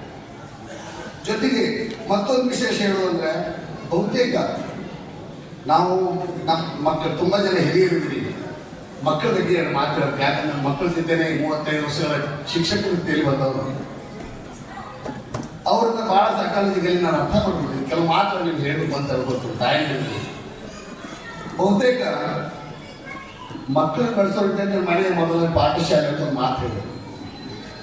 ಇನ್ನೊಂದು ಮಾತನ್ನು ಹೇಳ್ಬೋದು, ಮಕ್ಕಳನ್ನ ನೀವು ಏನ್ ತಿಳ್ಕೊಂಡ್ಬಿಟ್ರಿ, ಏನೂ ಬರೆಯದ ಪಾಠ ಬಿಳಿ ಹಾಳೆ ಅಂತ ನಾವು ತಪ್ಪಿಸ್ಕೊಂಡ್ವಿ ಬಹಳಷ್ಟು ಜನ. ಏನೂ ಬರೆಯದ ಹಾಳೆ ಕಾಲಿಸಬೇಕು ಅಂತ ಅದು ಅರ್ಥ ಮಾಡ್ಕೊಂಡು, ಮಕ್ಕಳು ಏನು ಬರೆಯದ ಪಾಠಿ ಅಲ್ಲ. ದಯವಿಟ್ಟು ಗಮನಿಸಬೇಕು, ನಮ್ಮ ಮಕ್ಕಳು ತಾಯಿ ಗರ್ಭದಲ್ಲೇ ಹುಟ್ಟುವಾಗಲೇ ಅವರ ಕಲಿಕೆ ಶುರುವಾಗಿರ್ತದೆ. ತಾಯಿ ಗರ್ಭದಲ್ಲಿರುವಾಗಲೇ ಅವರ ಕಲಿಕೆ ಶುರುವಾಗಿರ್ತದೆ. ನಿಮ್ಗೊಂದು ಉದಾಹರಣೆ ಇದಕ್ಕೆ, ಮಹಾಭಾರತ ಕಾಲದಲ್ಲಿ ಕೃಷ್ಣ ಕಥೆ ಹೇಳ್ತಿರ್ತಾನ, ನನ್ನ ಸಹೋದರಿ ಕೊಡಿಸೋ ಕಥೆ ಹೇಳ್ತಿರ್ತಾನ ಸುಭದ್ರೆಗೆ. ಕಥೆ ಹೇಳೋ ಸಂದರ್ಭದೊಳಗಡೆ ಒಂದು ಏನೋ ಚಕ್ರವ್ಯೂಹ ಬೇಯಿಸ್ಕೊಂಡು ಹೋಗುವಂತ ಘಟನೆ, ಚಕ್ರವ್ಯೂಹ ಹಿಂಗೆಲ್ಲ ಇರುತ್ತೆ ಅಂತ ಕಥೆ ಹೇಳ್ತಿರ್ತಾನ. ಮೊದಲು ಅವಕ್ಕೆ ಹೂ ಕೊಡ್ತಿರ್ತಾವ. ಸ್ವಲ್ಪ ಹೊತ್ತಿನ ಮೇಲೆ ಹೂ ಕುಡಿದ್ರಿ ಬೇರೆ ಥರ ಕೆಲಸ ಶುರುವಾಗುತ್ತೆ. ವಾಪಸ್ ಅಂತ ಕೃಷ್ಣ ವಾಪಸ್ ಹೋಗ್ತಾನ. ಆಕೆ ನಿದ್ದೆ ಮಾಡ್ತಿರ್ತಾಳ, ಒಳಗಡೆ ತಪ್ಪಲಿ ಹೂ ಅಂತ ಕೇಳ್ತಿರ್ತಾರೆ. ಗರ್ಭದೊಳಗಿರುವಂಥ ಮಗು ಹೂ ಅಂತಿರ್ತಂತ. ಅರೆ ನಾನು ಇಷ್ಟೊತ್ತನ ಹೇಳಿದ ಎಲ್ಲ ಕಥೆನ ಅವಳ ಗರ್ಭದಲ್ಲಿರೋ ಮಗು ಕೇಳಿಸ್ಕೊಂಡ್ಬಿಡ್ತು ಅಂತ ತಕ್ಷಣ ಕೃಷ್ಣ ಅಲ್ಲಿ ನಿಲ್ಲಿಸ್ಬಿಡ್ತಾನ. ಅಂದ್ರೆ ಯಾವ ಚಕ್ರಗಳನ್ನು ಬೇಯಿಸಿ ಒಳಗೆ ಹೋಗೋದನ್ನೆಲ್ಲರೂ ಕೂಡ ಕಥೆ ಹೇಳ್ತಾರ, ಹೊರಗಡೆ ಬರೋದನ್ನ ಏನು ಹೇಳಿಕ್ಕಾಗಲ್ಲ, ಅಲ್ಲಿಗೆ ನಿಲ್ಲಿಸ್ಬಿಡ್ತಾರ. ಮುಂದೆ ವೀರ ಅಭಿಮನ್ಯು ಹುಟ್ಟಿದ ಮೇಲೆ ಚಕ್ರ ಬೇಯಿಸಿ ಒಳಗೆ ಹೋಗ್ತಾನೆ, ಹೊರ ಬರೋದನ್ನು ಗೊತ್ತಾಗಲಿಲ್ಲ ಅಂತ ಅವನು ಸಿಕ್ಕೊಂತಾನೆ ಅಂತ ಕಥೆ ಬರ್ತದೆ. ಒಂದು ಕಾಲದಲ್ಲಿ ಕಥೆ ಆಗಿರೋದು ವಾಸ್ತವದಲ್ಲಿ ಇವತ್ತು ವಿಜ್ಞಾನಿಗಳು ಹೇಳ್ತಾರೆ, ಸುಮಾರು ವರ್ಷಗಳಿಂದ ವಿಜ್ಞಾನಿಗಳು ಹೇಳ್ಕೊಂಡ್ಬಂದಿದ್ದು ಏನಂತಂದ್ರ, ತಾಯಿ ಅಂದ್ರೆ ಮಗು ಏನು ಬರೆಯದ ಪಾಠಿ ಅಲ್ಲ, ಕಲಿಕೆ ಶುರುವಾಗೋದು ಹುಟ್ಟಿದ ಮ್ಯಾಗಲ್ಲ. ತಾಯಿ ಗರ್ಭದಲ್ಲಿ ಭ್ರೂಣ ಯಾವಾಗ ಮೊಳಕೆ ಆಗುತ್ತಲ್ಲ, ಭ್ರೂಣ ಯಾವಾಗ ಮೊಳಕೆ ಆಗುತ್ತಲ್ಲ, ಅವತ್ತಿಂದ ಕಲಿಕೆ ಶುರುವಾಗುತ್ತೆ. ಭ್ರೂಣದಲ್ಲಿ ಅವತ್ತಿಂದ ಕಲಿಕೆ ಶುರುವಾಗುತ್ತೆ. ಅದಕ್ಕೆ ನಮಗೆ ಏನು ಅಂತ ಕಲ್ಪನೆ, ನಮ್ಮ ಮಗುನ ಹ್ಯಾಂಗ್ ನಾವು ಅವ್ರು ಏನ್ ಬೇಕಾದ್ರೂ ಮಾಡ್ಬೋದು ಅಂತೀವಿ. ಅದರೊಳಗಡೆ ಸ್ವಾಮಿತ್ವ ಬಂದಿತ್ತು ಹೊರಗೆ ಬಂದ್ರೆ ಒಬ್ಬ ಸ್ವಾಮಿ ಆಗ್ತಾರೆ. ಅದನ್ನೊಬ್ಬ ವೃತ್ತಿಪರವಾಗಿ ಅವರ ಕೃಷಿಕರ ಭಾವನೆಗಳ ಒಳಗಡೆ ಬಂದಿದ್ದು ಕೃಷಿಕ ಆಗ್ತಾರೆ. ಸಂಗೀತ ಬಿಟ್ಕೊಂಡ್ಬಂದಿತ್ತು ಒಂದು ಸಂಗೀತ ಆಗ್ತದೆ. ಅವ್ರ ಬ್ಯಾಂಕಿನ ಅಂಶಗಳಲ್ಲಿ ಲೆಕ್ಕಾಚಾರಗಳಲ್ಲಿ ಪ್ರಾವೀಣ್ಯತೆ ಬಂದಿತ್ತು ಅಂದ್ರೆ ಅದು ಆಗ್ತದೆ. ಅಂದ್ರೆ ಇದರ ಅರ್ಥ, ತಾಯಿ ಗರ್ಭದಲ್ಲಿರುವಾಗ ತಾಯಿ ಹೇಗೆ ಯಾವುದನ್ನು ನೋಡಿ ಇಲ್ಲಿ ಇರಬೇಕು, ನನ್ನ ಮಗ ಹಿಂಗಾಗಲಿ, ಅಮೃತ ಎಷ್ಟು ಚೆನ್ನಾಗಿ ನೃತ್ಯ ಮಾಡ್ತಾರೆ, ನನ್ನ ಮಗ ಹಿಂಗಾಗಲಂತ ತಪ್ಪಿಸ್ಕೊಳ್ಳೋದು. ಪೂಜ್ಯರಿಂಗದಲ್ಲ ಎಷ್ಟು ಚಂದ್ರವಾಗಿ ನನ್ನ ಮಗ ಪೂಜ್ಯರು ಆಗಲಂತ ಬಯಸ್ತಿದ್ರೆ, ಸಾಮಾನ್ಯ ಒಬ್ಬ ಹೆಣ್ಮಗಳು ಜಾತಿ ಅಲ್ಲದ ಹೆಣ್ಮಗಳಲ್ಲಿ ಕೂಡ ಒಬ್ಬ ಪೂಜ್ಯರು ಹುಡುಗರು ಅಂದ್ರೆ ಅವಳು ಕಾಣೋ ಕನಸು, ಗರ್ಭದಲ್ಲಿರುವಂಥ ಭ್ರೂಣ ಏನ್ ಬೆಳಿಬೇಕಂತ ಕಲ್ಪಿಸ್ಕೊತಾಳೋ ಆ ಥರ ಬೆಳಿಬೇಕು ಅಂತ ವಿಜ್ಞಾನ ಹೇಳ್ತಿದೆ. ವಿಜ್ಞಾನ ಅಂದ್ರೆ ಅರ್ಥ ನಮ್ಮ ಇಷ್ಟದ ಮಕ್ಕಳನ್ನು ನಾವು ಸೃಷ್ಟಿಸ್ಕೋಬಹುದು. ಇದರ ಅರ್ಥ ತಾಯಿ ಆದವರು ಹೇಗಿರ್ಬೇಕು ಅಂತ ಆಲೋಚನೆ ಮಾಡಿ ನಮ್ಮ ಮಕ್ಕಳಿಗಾಗಿದ್ದಾರೆ ಅಂತ ನನ್ನ ಹತ್ರ ಕೊರಗ್ತೀವಿ. ಗರ್ಭದಾಗಿರುವಾಗ ಅದಕ್ಕೆ ನಮ್ಮ ಶ್ರೀಮಂತ ಕಾರಣಗಳು ಯಾಕೆ ಮಾಡ್ತಿದ್ರು ಅಂದ್ರೆ, ಪ್ರೀತಿಯಿಂದ ಎಲ್ಲರೂ ಕೂಡಿ ಮನೆ ಮನೆ ಕರ್ಕೊಂಡ ಮಾಡಿಸೋದು, ಮಗುನ ಔಷಧ ಬೆಳೀಲಿ, ಪೂಜೆ ಒಳ್ಳೊಳ್ಳೆ ವಿಷಯಗಳು, ಸೌರ ಕಥೆಗಳನ್ನು ಇದೆಲ್ಲ ಮಾಡ್ತಿದ್ದಂಥ ಕಾರಣ ಅದು. ಹಾಗಾಗಿನೇ ತಾಯಿ ಗರ್ಭದಲ್ಲಿರುವಾಗ ಕರೆಯೋದ್ರಿಂದ ಗರ್ಭವತಿ ತಾಯಿಯನ್ನ ಬಹಳ ಜಾಗ್ರತೆಯಿಂದ ನೋಡ್ಕೊಡ್ರಿ. ಹಾಗಾಗಿ ನಾನು ಹುಟ್ಟಿದ ಮಕ್ಕಳು ಬರೋದಕ್ಕೆ ನಾ ಏನ್ ಅನ್ಕೋತೀನಿ ಅಂದ್ರೆ, ಈಗ ಖಾಲಿ ಹಾಲಲ್ಲ, ಖಾಲಿ ಸ್ಲೇಟ್ ಅಲ್ಲ, ಏನೋ ಒಂದು ಸಾಫ್ಟ್ವೇರ್ ಡೆವಲಪ್ ಮಾಡ್ಕೊಂಡು ಬಂದಿರುವಂಥ ಸಿಮ್ ಕಾರ್ಡು ಅಥವಾ ಒಂದು ಸಾಫ್ಟ್ವೇರ್ ಡೆವಲಪ್ ಮಾಡುವಂಥ ಕಂಪ್ಯೂಟರ್ ಅಂತ ಹೇಳಿ ಹೋಗ್ತಿರ್ಬೋದು. ಏನ್ ಸಾಫ್ಟ್ವೇರ್ ಡೆವಲಪ್ ಆಗಿರುತ್ತೋ ಅದ್ರ ಮೇಲೆ ನೀವು ಬಿದ್ದಬೇಕು, ಅದ್ರ ಮೇಲೆ ನಾ ಕೆಲಸ ಮಾಡಿ ಟೀಚರ್ ಆಗಿರ್ಬೇಕು, ಬೇರೆ ಅವಕಾಶ ಇಲ್ಲ. ಅದರ ಅರ್ಥ ಹಾಗಾಗಿನೇ ತಾಯಿ ಗರ್ಭದಲ್ಲೇ ಕಲಿಕೆ ಶುರುವಾಗ್ತದೆ. ಅದ್ರ ಬಗ್ಗೆ ನಾವು ಎಚ್ಚರಿಕೆಯಿಂದ ಮಕ್ಕಳನ್ನ ಪಾಲನೆ ಪೋಷಣೆ ಮಾಡಬೇಕು ಅಂತ ಹೇಳಿ ಹೋಗ್ತೀವಿ. ಮತ್ತೊಂದು ವಿಷಯ ನೀವು ಗಮನಿಸಿರೋದು, ಯುವಕರು ಮತ್ತು ಯುವತಿಯರ ಬಗ್ಗೆ ಎರಡು ವ್ಯತ್ಯಾಸಗಳು. ಈ ಧರ್ಮ ಸಂಘದಿಂದ ಧರ್ಮದ ಸಂಘಟನೆ ನಮ್ಗೆ ಹೇಳ್ಕೊಂಡು ಯುವಕರು ಮತ್ತು ಯುವತಿಯರ ಬೆಳವಣಿಗೆ ಬಗ್ಗೆ ನೀವು ಗಮನಿಸಿ. ಹೆಣ್ಮಕ್ಳು ಹುಟ್ಟಿದ್ರು ಅಂದ್ರೆ ಹಿಂದಿಂದನೂ ಹಾಡೈತದ ಕರಿಸೀರು ಕೂಡ ಬೇಡ ಕಡಿವಾದ ಮಾಡಬೇಡ ನಡುವಣೆ ಮಾಡಕ್ಕೆಲ್ಲವೂ ಕೂಡ ಕಷ್ಟ ಅಂತ ಹಾಡ್ಕೊಂಡ ಅದು ಅದೇ ಹುಡುಗನಿಗೆ ಬಂತು ಆಡಿ ಬಾಲನ ಗಂಧ ಅಂಗಾಲ ತೊಳೆದೇನ ತೆಂಗಿನಕಾಯ ತಿಳಿನೀರ ತೆಂಗಿನಕಾಯ ತಿಳಿನೀರ ತಕ್ಕೊಂಡು ಬಂಗಾರದ ಮಾರಿ ತೊಳೆದೇನ ಬಂಗಾರದ ಮಾರಿ ತೊಳೆದೇನ ತಾಯಿ ಅದಕ್ಕೆ ಆಡುವ ಅಂತ ಕಳಿಸುವಂತ ಕಾಲ ಒಂದ್ ಕಡೆ ಆಡುವ ಅಂತ ಕಳ್ತಾಳ ಅದನ್ನ ಹೇಳುವಾಗ ಹುಡುಗರನ್ನೇ ಆಡ ಕಳಿಸೋದು ಹೆಣ್ಮಕ್ಳನ್ನ ಆಡ ಕಳಿಸೋದು ಭಾಳ ಕಡಿಮೆ ಅದು ಇವತ್ತು ಕಾಲ ನಾವೊಂದು ಕಾಲ 1995ರಲ್ಲಿ ಬಹುತೇಕ ತಾಯಂದಿರು ಹೇಳ್ತಿದ್ರ ಭೂಮಿ ತೂಕದ ಭಾಗ್ಯವತಿ ನನ್ನ ತಂಗಿ ತಂಗಿ ಮಾರೇ ನಮ್ಮೊಲಕ ಅಕ್ಷರದರಿವಿನ ಮನೆಯ ಬಳಿಯೋದಕ ಹಾಡ್ಕೊಂಡು ಸಾಕ್ಷರತೆ ಹೇಳ್ಕೊಂಡು ಓದಿ ತಿಂತಿದ್ದೆ ಹೆಣ್ಮಕ್ಳು ಶಾಲೆ ಕಳಿಸ್ರೆ ಅಂತ ಹೇಳಕ್ ಹೋಗ್ತಿದ್ವಿ. ಇವತ್ತು ನೀವು ಗಮನಿಸ್ಬೋದು ಶಾಲೆಗಳು ತುಂಬಿ ತುಡುಕ್ತಾ ಇರೋದು ಸುಂದರ ಓದ್ತಿರೋ ಹೆಣ್ಮಕ್ಳು ಮಾತ್ರ. ನಾನು ಇನ್ನು ಆಗ್ಬೇಕಂತ ಏನು ಬಯಸಿಲ್ಲ. ವಿಶ್ವವಿದ್ಯಾಲಯಕ್ಕೆ ಹೋದ್ರೆ ನಾನು ವಿಶ್ವವಿದ್ಯಾಲಯ 1989 ಓದುವಾಗ 75 ಮಕ್ಕಳಲ್ಲಿ 50 50 ಅಂದ್ರೆ 10 ಮಂದಿ ಹೆಣ್ಮಕ್ಳಿದ್ರೆ 40 ಮಂದಿ ನಾವು ಪುರುಷರಿದ್ದೇವೆ. ಇವತ್ತು 10 ರಿಂದ 8 ಹುಡುಗರುಗಳ ಯೂನಿವರ್ಸಿಟಿಯಲ್ಲಿ ಓದುವಾಗ ಒಂದೊಂದು ಕ್ಲಾಸಲ್ಲಿ 40 ಹೆಣ್ಣು ಓದುವಾಗ ನಾವು ಈ ತರದ ವ್ಯತ್ಯಾಸ ಆಗಲಿ ಅಂತ ಬಯಸಿಲ್ಲ ಯಾರು ಕೂಡ. ಆದ್ರೆ ಹೆಣ್ಮಕ್ಳು ಚಂದ ಓದ್ಕೊಂಡು ಮುಂದಕ್ಕೆ ಹೋಗ್ತಾರೆ, ಹೆಣ್ಮಕ್ಳು ಜಾಸ್ತಿ ಓದ್ತಿಲ್ಲ, ಏನೆಲ್ಲ ಆಗ್ತಿದೀವಿ. ಈ ಎಚ್ಚರಿಕೆ ನಮಗಿದ್ರೆ ಮುಂದಿನ ನಿರ್ಮಾಣದಲ್ಲಿ ಒಳ್ಳೆ ಹುಡುಗರು ಸಿಗೋದು ಕಷ್ಟ. ಒಳ್ಳೆ ಹುಡುಗರು ನನ್ನ ಮನೆಯಲ್ಲಿ ಗಂಡು ಮಕ್ಕಳು ಚಂದ ಬೆಳಿಬೇಕಂತ ನಾವು ಯಾರು ಕೂಡ ಬಯಸಲ್ಲ. ಅಂತ ಬೆಳವಣಿಗೆ ಮಾಡೋ ನಿಟ್ಟಿನಲ್ಲಿ ನಮ್ಮೆಲ್ಲರ ಎಚ್ಚರಿಕೆ ಗಂಟೆ ಅಂತ ಹೇಳಿ ಹೋಗ್ತೀನಿ. ದಯವಿಟ್ಟು ಅದನ್ನ ಹೇಳಿದ್ದು ಇಂಥ ಶ್ರೀಮಠಗಳ ಪೂಜ್ಯರು ಮಾತಾಡುವಾಗ ನಮ್ಮ ಮನೆಯ ಹುಡುಗರು ಅದರಲ್ಲಿ ಭಾಗವಹಿಸಬೇಕು ಅಂತ ಸಂದೇಶಗಳಿಗೆ ಕೇಳಬೇಕು, ಆ ನಿಟ್ಟಿನೊಳಗೆ ಬೆಳಿಬೇಕು. ಮಕ್ಕಳನ್ನ ಬೆಳೆಸೋ ನಿಟ್ಟಿನಲ್ಲಿ ಬರೀ ಹೆಣ್ಮಕ್ಳು ಚಂದ ಬೆಳೆದಲ್ಲ, ಗಂಡ್ಮಕ್ಳು ಕಟ್ಟಡಗಳ ಬೇಲಿ ಹಾಕ್ಬೇಕು. ನಾವು ಗಂಡ್ಮಕ್ಳ ಮೇಲೆ ಮಾಡ್ತೀವಿ, ಎಷ್ಟೊತ್ತು ಹೋಗಿದ್ದಿ, ಎಲ್ಲಿ ಹೋಗಿದ್ದಿ, ಯಾಕೆ ಹೋಗಿದ್ದಿ, ಎಲ್ಲರೂ ಅವ್ರನ್ನ ಭಯಂಕರ ಅವ್ರನ್ನ ಉಸ್ತುವಾರಿ ಮಾಡ್ತೀವಿ. ಗಂಡು ಮಗುನ ಎಲ್ಲಿ ಹೋಗಿದ್ದಿ ಗೊತ್ತಿಲ್ಲ. ಒಂದು ಊರೊಳಗಡೆ ಗಮನಿಸ್ತೀರಿ, ಹಳ್ಳಿ ಇರ್ಬೋದು, ಪಟ್ಟ ಇರ್ಬೋದು. ಇವತ್ತಿನ ನಿರ್ಮಾಣದಲ್ಲಿ ಊರು ಹೊರಗಡೆ ಯಾವ್ಯಾವ ಸಾಹಿತ್ಯಗಳದಾವು, ಖಾಲಿ ಹೊರಗಳದಾವು, ದಂಡದವಲ್ಲ, ಅಲ್ಲೆಲ್ಲವೂ ಕೂಡ ಏನೆಲ್ಲ ಇದು ಕೂತಿರ್ತಾರೆ. ಇಷ್ಟೊತ್ತಾಗಿ ನೀವು ಒಂದು ಸುತ್ತು ಹಾಕ್ತಾರೆ. ಹಿರಿಯರಾದವರು ಬೇಲಿ ಹಾಕ್ಬೇಕು ಮಕ್ಕಳಿಗೆ. ಯಾಕೆ ಬೇಲಿ ಹಾಕೋದು ಅಂದ್ರೆ ಅವ್ರ ಕಟ್ಟಡ ಇಳಿದಿದ್ರೆ ನಮ್ಮ ಭವಿಷ್ಯ ನಮ್ಮ ಮನೆಗಳ ಉದ್ಧಾರ ಆಗಕ್ಕೆ ಬಯಸಲ್ಲ. ಹಾಗಾಗಿನೇ ಮಕ್ಕಳಿಗೆ ಕೇಳೋದು ತುಂಬಾ ಅವಕಾಶಗಳಿರುವಂತ ಕಾಲ ಇದು. ಅದಕ್ಕೆ ಬೇಕಾಗುವ ಇದ್ರೊಳಗಡೆ ದಯವಿಟ್ಟು ನಿಮ್ಮ ಇದ್ರೊಳಗಡೆ ನಾನು ಹೇಳುವಂತ ಮಾರ್ಗದರ್ಶನ ಮಾಡ್ತಕ್ಕಂಥ ಶಕ್ತಿ ನನಗಿಲ್ಲ. ಆದ್ರೆ ಒಬ್ಬ ಹಿರಿಯ ಅಣ್ಣನ ಸಮಾನ ಅಂತ ನೀವು ಅನ್ಕೊಳ್ಳೋ ಮೂಲಕ, ಹಿರಿ ತಂದೆ ಸಮಾನ ಅಂತ ಹೇಳೋ ಮೂಲಕ ತಾಯಿದ್ರಿ ನಾನು ವಿನಂತಿ ಮಾಡ್ಕೊಳ್ಳೋದು, ಮಕ್ಕಳನ್ನು ಓಡ್ತಿದ್ವಿ. ಗಂಡು ಮಕ್ಕಳು ಕೆಡೋದು ಆಗಬಾರ್ದು. ಹೆಣ್ಮಕ್ಳೇ ಬೆಳಿತಿದ್ರು, ಗಂಡು ಮಕ್ಕಳು ಚೆನ್ನಾಗಿ ಬೆಳೆದು ಯಾಕೆ ಒಂದು ಎರಡು ಅನ್ನೊಂದ ಕೂಡಿದ ಮಾತ್ರ ಬದುಕಲ್ಲ, ಗಂಡ ಹೆಂಡತಿ ಆಗುತ್ತಲ್ಲ ಮುಂದಕ್ಕೆ. ಗಂಡು ಮಕ್ಕಳು ಕೆಟ್ಟೋದು ಏನ್ ಮಾಡೋದು? ಭವಿಷ್ಯದೊಳಗಡೆ ದಯವಿಟ್ಟು ಗಂಡು ಮಕ್ಕಳ ಬಗ್ಗೆ ತುಂಬಾ ಜಾಗೃತಿ ವಹಿಸೋ ನಿಟ್ಟೊಳಗಡೆ ಬೆಳಿಗ್ಗೆ ಅಂತ ಹೇಳ್ತೀವಿ. ಆಮೇಲೆ ನಾನು ಒಂದು ಅದಕ್ಕೆ ನಾವು ಹೇಳೋದು, ಯಾರು ಸೋತು ಕೊಡ್ಬೇಕಂತ ಸಂದರ್ಭ ಇಲ್ಲ. ನಮ್ಮೊಂದು ಇಚ್ಛಾಶಕ್ತಿ ಇದ್ರೆ, ಜ್ಞಾನಶಕ್ತಿ ಇದ್ರೆ, ಕ್ರಿಯಾಶಕ್ತಿ ಇದ್ರೆ ಚಂದ ಬೆಳೆಬಲ್ಲಿ ನಾವು ತುಂಬಾ ಕ್ರಿಯಾಶೀಲ ಬೆಳೆಬಲ್ಲಿ.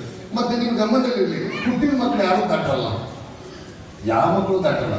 ನೀವು ಗಮನಿಸಿರ್ಬೋದು, ಶಾಲೆ ಒಳಗಡೆ ದಡ್ಡ ಅನ್ನೋ ಪಟ್ಟ ಕಟ್ಕೊಂಡಿರೋರು 40% ಅಂಕ ತಗೊಂಡಿರೋರು, 50% ಒಂದು ಶಾಲೆಗೆ ಹೋಗ ಶಾಲೆ ಇಲ್ಲ ಅಂತ ತಳ್ಕೊಂಡವರು ಅದ್ಭುತವಾದ ಕೃಷಿಕರಾಗಿ, ನೀವು ಕೃಷಿ ಪಂಡಿತರಾಗಿ ಬೇರೆ ಬೇರೆ ಕ್ರಿಯಾಶೀಲವಾಗಿ ಬೆಳೆದಿರಿ.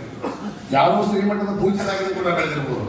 ಅಂದ್ರೆ ಜ್ಞಾನ ಅನ್ನೋದು ಬರೀ ಪರೀಕ್ಷೆ ಮೂಲಕ ಬೆಳೆದಲ್ಲ, ನಿಮ್ಮ ಕ್ರಿಯಾಶೀಲ ವ್ಯಕ್ತಿತ್ವ ಮೂಲಕ ಬೆಳೆದು ಬಂದದು. ನಿಮ್ಮ ಸಮಾಜದಲ್ಲಿ ಹೇಗೆ ಸ್ಥಾನ ಪುತ್ರ ಬೆಳೆದದು, ನೀವು ಅದು ಕಲಿಕೆ ನಿರಂತರ ಇದು. ನೀವೆಲ್ಲೂ ಕೂಡ ಬೆಳೆಯೋದಕ್ಕೆ ಅವಕಾಶ ಇರುವಂತ ಕಾಲ.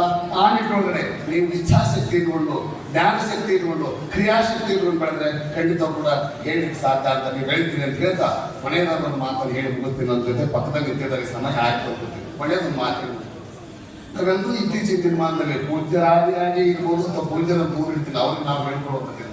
ಸಮಾಧಾನದಿಂದ ಅವ್ರು ಹೇಳೋದು ನಾವು ಹೇಳ್ಬೇಕಂತ ಹೇಳಿ ಹೋಗ್ತೀವಿ. ಅದು ಸಮಾಜನ ನಾವು ಕೇಳ್ತೀವಿ. ಬಹುತೇಕ ಅವರು ಕೂಡ ಸಮಾಜದಿಂದ ಇರ್ತಕ್ಕಂಥ ಸನ್ನಿವೇಶದಲ್ಲಿ ಬಿಡದೆ ಕಾಣುವಂತ ಕಾಲಘಟ್ಟದಲ್ಲಿ ನಾವು ಬಂದು ಕೂತಾಗ ಅವ್ರಿಗೆ ಬಹಳ ಕಷ್ಟ ಆಗುತ್ತೆ ಅಂತ ಒಂದು ಮಾತನ್ನು ಹೇಳ್ತೀವಿ. ಅಲ್ಲಿ ಎಲ್ಲರೂ ಕೂಡ ಮಾತಾಡ್ತೀವಿ. ಅವಾಗ ಏನು ನನ್ನ ತಲೆ ಬಿಸಿ ಆಗಿತ್ತು ಅಂತ ಮಾತಾಡ್ತೀವಿ.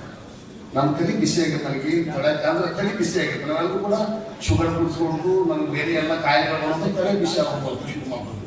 ತಲೆ ಬಿಸಿ ಆಗಿದೆ, ಸುತೃಪ್ತವಾಗಿ ತಿಳಿ ಬಿಡಿಸ್ತಾರೆ. ಏನಂತ ರಾಗ ಹೇಳ್ತೀವಿ, ನಮ್ಗೆ ಏನೋ ಕಷ್ಟ ಇದೆ ಅಂತ ರಾಗ ಹೇಳ್ತೀವಿ. ಕಷ್ಟ ಇದೆ ಅಂತ ರಾಗ ಹೇಳ್ತೀವಿ. ಅಷ್ಟೇನೆ ಉಣ್ಣೋ ಅಣ್ಣ, ಇರೋ ಮನೆ, ಕುಟುಂಬ ಎಲ್ಲರೂ ಇದ್ರೂ ಕೂಡ ನಾ ಸಂತೃಪ್ತ ಇಲ್ಲ ಅಂತಂದ್ರೆ ದುರಂತ ನಮ್ಮದು. ಅಥವಾ ಏನೂ ಇಲ್ಲ, ಕೊರತೆ ಇದೆ ಅಂದ್ರೆ ನಾ ಕೊರತೆಯನ್ನು ನೀಗಿಸ್ಕೊಂಡು ಯಾರು ಚಂದ ಬದುಕಬೋದಾರ ಅವ್ರು ಸಂತೃಪ್ತ ಬದುಕು. ಅದಕ್ಕೆ ಸಂತೃಪ್ತ ಬದುಕನ್ನು ಕಟ್ಕೊಳ್ಳೋದು ನನ್ನೊಂದು ಸೂತ್ರ ಇದೆ. ಹಿರಿಯರು ಕುರಿತರೆ ಸೂತ್ರ ಹೇಳ್ತೀನಿ ನಿಮ್ಗೆ. ಆ ಸೂತ್ರ ನಿಮ್ಗೆ ಗೊತ್ತಿರೋ ಸೂತ್ರ, ನಿಮ್ಗೇನೊಂದು ಯಾರೋ ಬೊದ್ದೆ ಮಾಡಕ್ ನಾನು ಸಿದ್ದಿಲ್ಲ ಅಂತ ಮಾತಾ ಹೇಳಿದ್ದೆ. ಒಂದು ಸೂತ್ರ ಹೇಳಿದ್ರು ಏನು ಅಂದ್ರೆ, ದಯವಿಟ್ಟು ಸುಖವಾಗಿ ನಾವು ಮನೆಯೊಳಗೆ ಇರ್ಬೇಕು, ನೆಮ್ಮದಿಯಿಂದ ಇರ್ಬೇಕು. ಏನೆಲ್ಲ ಕಷ್ಟ ಬರ್ಬೋದು, ಮಗ ಚಂದ ಬೆಳೆದಿಲ್ಲ, ಮಗ ಏನೋ ಮಾಡ್ತಾರೆ, ಹೆಂಡತಿಗಳ ಸಸಿ ಏನೋ ಇರ್ಬೋದು. ಅದು ಬೇಕಂದ್ರೆ 3 ಫ್ಯಾಕ್ಟ್ರಿಗಳನ್ನ ಇಟ್ಕೋಬೇಕು ನಾವು. 3 ಫ್ಯಾಕ್ಟ್ರಿ ಭಾಳ ಸುಲಭವಾದಂಥ ಉಪಾಯ. 3 ಫ್ಯಾಕ್ಟ್ರಿ ಇಟ್ಕೋಬೇಕು. ಒಂದು ಐಸ್ ಫ್ಯಾಕ್ಟ್ರಿ, ಮತ್ತೊಂದು ಶುಗರ್ ಫ್ಯಾಕ್ಟ್ರಿ, ಇನ್ನೊಂದು ಲವ್ ಫ್ಯಾಕ್ಟ್ರಿ. ಈ 3 ಫ್ಯಾಕ್ಟ್ರಿ ಕಟ್ಕೋಬೇಕು. 3 ಫ್ಯಾಕ್ಟ್ರಿಗಳು ಯಾವ ರೂಪಾಯಿ ರೊಕ್ಕ ಇಲ್ಲ ಇದೀಗ. ಏನ್ ಕಟ್ಕೊಳ್ಳೋದು ಅಂದ್ರ ತಲೆ ಬಿಸಿ ಆಗುತ್ತೆ ಅಂತ ಯಾವಾಗಲೂ ಮಾತಾಡ್ತೀವಲ್ಲ, ತಲೆ ಬಿಸಿ ಆಗ ಒಂದು ಐಸ್ ಫ್ಯಾಕ್ಟ್ರಿ ಕಟ್ಕೊಳ್ತೇವೆ. ಸಮಾಧಾನ ಅನ್ನುವಂಥ ಐಸ್ ಫ್ಯಾಕ್ಟ್ರಿ. ಆ ಸಮಾಧಾನ ಎಲ್ಲಿ ಸಿಗುತ್ತ? ಜನಜಂಗಳಿರೋ ದೇವಸ್ಥಾನದಲ್ಲಿ ಹೋಗಿ ನಮಸ್ಕಾರ ಮಾಡಿದ್ವಿ, ಪೂಜಾರಂತ ಬಂದು ಏನಿತ್ತು ನಮ್ಮ ತಿಳಿಸುವಾಗ ನಮಸ್ಕಾರ ಮಾಡೋಕೆ ಅಲ್ಲಿಗೆ ಹೊರ ಚೆಲ್ಲಿಬೇಕು. ಅವ್ರಿದ್ದವ ಚೆನ್ನಾಗಿ ಕೇಳ್ರಿ, ಯಾವ ಹಿರಿಯರನ್ನೆಲ್ಲ ಗೌರವಿಸ್ರಿ, ಅವ್ರ ಜೊತೆ ಕೂತಾಗ ಮಾತಾಡ್ರಿ. ಅಂದ್ರೆ ಈ ತರ ಮಾತಾಡೋ ಮೂಲಕ ನಾವು ನಮ್ಮ ಮನಸ್ಸನ್ನು ಸಮಾಧಾನ ಬೇಕು. ಇಲ್ಲ ಕೊಡೋದು ಇದೊಂದು ಹಾಡುಗಳನ್ನು ಕೇಳಿ.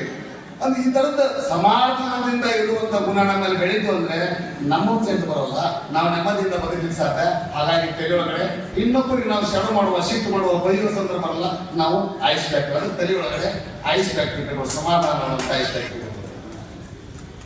ಬಾಯಿ ಒಳಗಡೆ ಶುಗರ್ ಫ್ಯಾಕ್ಟ್ರಿ ಕಟ್ಬೇಕು. ಶುಗರ್ ಫ್ಯಾಕ್ಟ್ರಿ ನಮ್ಗೆ ಕಾಯಿಲೆ ಯಾವ್ದು ನಮ್ಮ ಶುಗರ್ ಫ್ಯಾಕ್ಟ್ರಿ, ಸಕ್ಕರೆ ಕಾಯಿಲೆ ಎಲ್ಲ ಹೇಳ್ಬೇಕು. ನುಡಿದರೆ ಮುಂತಿನ ಹಾರದಂತೆ ಕೇಳಬೇಕು, ನುಡಿದರೆ ಸ್ಫಟಿಕದ ಸಲಾಕೆ ತರಬೇಕು, ನುಡಿದರೆ ನಿಂದೆ ಮೆಚ್ಚ ಹೌದಬೇಕು ಅಂತ ಹೇಳಿ ಶರೀರಲ್ಲ. ನಮ್ಮ ಮಾತು ಇನ್ನೊಬ್ಬರನ್ನು ಕೆರಳಿಸಬಾರ್ದು, ಅರಳಿಸಬಾರ್ದು ಮನಸ್ಸನ್ನು. ನಾನು ಈ ಮಾತನ್ನು ಕೂಡ ಅವರ ಮನಸ್ಸನ್ನ ಗೆಲ್ಲುವ, ಅವರ ಪ್ರೀತಿಯನ್ನ ಗೆಲ್ಲುವ, ಅವರ ಮನಸ್ಸಿನ ಜೊತೆಗೆ ನಾವು ಮನಸ್ಸನ್ನು ಬಹಳ ಆತ್ಮಸಾಕ್ಷಿಯಾಗಿ ಆ ಥರ ತಲೆಬಾಗುವ ಮೂಲಕ ಮಾತಾಡಿದ್ರೆ ನಮ್ಮ ಬಾಯಿಯ ಮಾತುಗಳ ಮನಸ್ಸನ್ನು ನಡೆಸ್ಬೇಕು. ಅವ್ರಿಗೆ ಖುಷಿ ಕೊಡ್ಬೇಕು, ನಮಗೆ ಖುಷಿ. ಅವ್ರಿಗೆ ಖುಷಿ ಕೊಟ್ಟರೆ ನಿಮಗೆ ಏನು ಮಾತಾಡೋದು, ಏನು ಗೆಲ್ಬೇಕು, ಏನು ಗೆಲ್ಬೇಕು. ಸೊಸೆಯಾದವರಿಗೆ, ಅವ್ವಾದವರಿಗೆ, ಅಕ್ಕದವರಿಗೆ, ಅವ್ರ ಮುಂದಿನ ಮಾಡಿ ಅತಿ ಹಿಂಗೆ ಮಾಡ್ರಿ ಅನ್ನೋದು, ಆಕೆ ಸೊಸೆ ಬಾರವರಿಗೆ ಹಿಂಗಂತ ಕರೆದ ಪ್ರೀತಿಯಿಂದ ಕರೆಯುವ ಮೂಲಕ ಮಾತುಗಳನ್ನು ಕರೆಯುವ ಯಾವ್ದಾದ್ರು ಪ್ರೀತಿ ಗೆಲ್ಲೋ ಸಾಧ್ಯ ಇಲ್ಲ. ಹಾಗಾಗಿ ದಯವಿಟ್ಟು ನಮ್ಮ ಬಾಯಿಗೆ ಶುಗರ್ ಫ್ಯಾಕ್ಟ್ರಿ ಕಟ್ಕೊಳ್ಳೋದು ಅಂದ್ರೆ ಒಳ್ಳೆ ಪ್ರೀತಿಯ ಮಾತುಗಳನ್ನ ಹೇಳೋದು ಮಾಡೋದು. ಕೊನೆಗೆ ಇನ್ನೊಂದು ಲವ್ ಫ್ಯಾಕ್ಟ್ರಿ ಅಂದ್ರೆ ನಾವು ಹೃದಯದಲ್ಲಿ ಲವ್ ಫ್ಯಾಕ್ಟ್ರಿ ಕಟ್ಟೋದು. ಅಂದ್ರೆ ಅಪ್ಪನನ್ನು ಪ್ರೀತಿಸುವ, ಅವ್ವನನ್ನು ಪ್ರೀತಿಸುವ, ಗುರುಗಳನ್ನು ಪ್ರೀತಿಸುವ, ಅಜ್ಜಿಯನ್ನ ಪ್ರೀತಿಸುವ, ನನ್ನ ಸುತ್ತಮುತ್ತಲದ ಬಂಧುಗಳನ್ನ ಪ್ರೀತಿಸುವಂತ ಗುಣ ನಮ್ಮ ಮಾಡಿದ್ರೆ ಇತ್ತು ಅಂದ್ರೆ ಗೆಲ್ತೀವಂತ. ಈ 3 ಫ್ಯಾಕ್ಟ್ರಿ ಕಟ್ಕೊಂಡ್ರೆ ನಾವು ಜೀವನದಲ್ಲಿ ಸ್ಯಾಟಿಸ್ಫ್ಯಾಕ್ಟರಿ, ಸಂತೃಪ್ತ ಬದುಕನ್ನು ಕಟ್ಕೊಳ್ಳಿ ಸಾಧ್ಯ. ಯಾಕಂದ್ರೆ ನಿಜವಾಗೂ ಕೆಲವು ಆಲೋಚನೆಗಳು, ಕೆಲವು ಮಾತುಗಳು ನಮ್ಮ ಬದುಕನ್ನು ಆಲೋಚನೆ ಕೆಲಸ ಮಾಡ್ತಾವು. ಇಂಥ ಜಾಗೃತ ಧರ್ಮ ಸಭೆಯಲ್ಲಿ ನಾವು ಬೇರೆ ಏನೂ ಮಾತಾಡಲ್ಲ, ಒಳ್ಳೆಯ ಮತ್ತು ಅನುಭವಗಳಿಗೆ ನಾವು ಮೂಲಕ ನಾವು ಗೆಲ್ಲುವ ಕೆಲಸವನ್ನು ಮಾಡಬೇಕು. ಬಹುತೇಕ ನಾವು ಆರಂಭದಿಂದ ಚಿಕ್ಕವರಿಂದಲೂ ಕೂಡ ಇಂಥ ಶ್ರೀಮಠದ ಸೂಚನೆ ಮಾತುಗಳನ್ನು ಕೇಳಿಕೊಂಡು ಬೆಳೆದಿರೋದ್ರಿಂದ ನಮ್ಮ ಮಾತುಗಳಿಗೆ ಒಂದು ಅರ್ಥದೊಂದು ಮಾತನ್ನು ಹೇಳಿದ ಶಕ್ತಿ ಅಂತ ಹೇಳ್ತಾ ಇಂಥ ನಿಂತು ನಮ್ಮ ದುಡಿಯುವಾಗ ಕೂಲಿಕಾರ ಮಗ, ನಮ್ಮ ಬೇರೆ ಯಾರು ನಮ್ಮಪ್ಪ ತುಂಬ ದುಡಿಯತಕ್ಕಂಥ ಕೂಲಿಕಾರ ಮನೆ ನಮ್ಮ ಮಗ. ಯಾಕಂದ್ರೆ ಅಂದೇ ಇರುವಂಥ ಪ್ರೀತಿ ಮತ್ತು ಗೌರವ ಇರೋದು ಜಗತ್ತೊಂದು ತೋಟದ ಮಹಾಸ್ವಾಮಿಗಳು ಬಹುತೇಕ ನನ್ನ ಬಹಳ ಪ್ರೀತಿಯಿಂದ ಕರೆಯೋದು, ಬಹಳ ಬೆಳೆಸೋದ್ರಲ್ಲ ನಾವು ಜಗತ್ತು ಅಣ್ಣಾಡಿಸಿದ ಶ್ರೀಗಳಿದ್ದಾರೆ. ಪೂಜ್ಯರು ನಮ್ಮ ಕಣಿಗಳಾಗಿ ಬೆಳೆಯೋದ್ರಿಂದ ನಾವು ಭಾಳ ಚಂದ ಬೆಳಿತೀವಿ ಅಂತ ಇಟ್ಕೊಂಡ್ರೆ ಮಠಗಳ ಸಾಂಸ್ಕೃತಿಕ ಸಂಪ್ರದಾಯ ಜೊತೆಗೆ ನಮ್ಮ ಮಕ್ಕಳನ್ನ ಬೆಳೆಸುವ ಕೆಲಸ ಬೆಳೀಲಿ, ಆ ಮೂಲಕ ಬೆಳೀಲಿ ಅಂತ ನನ್ನನ್ನು ಕರೆದು ಈ ಪೂಜ್ಯರ ಸಮ್ಮುಖದಲ್ಲಿ ಕೆಲವು ಮಾತನ್ನು ಕೇಳಕ್ಕೆ ಅವಕಾಶ ಮಾಡುವಂತ ನಮ್ಮ ಪ್ರೊಫೆಸರ್ಗೆ ನಮ್ಮ ಎಲ್ಲ ಪದಕ ಧನ್ಯವಾದಗಳನ್ನು ಅರ್ಪಿಸ್ತಾ ಪೂಜ್ಯರ ಪಾತ್ರಗಳನ್ನು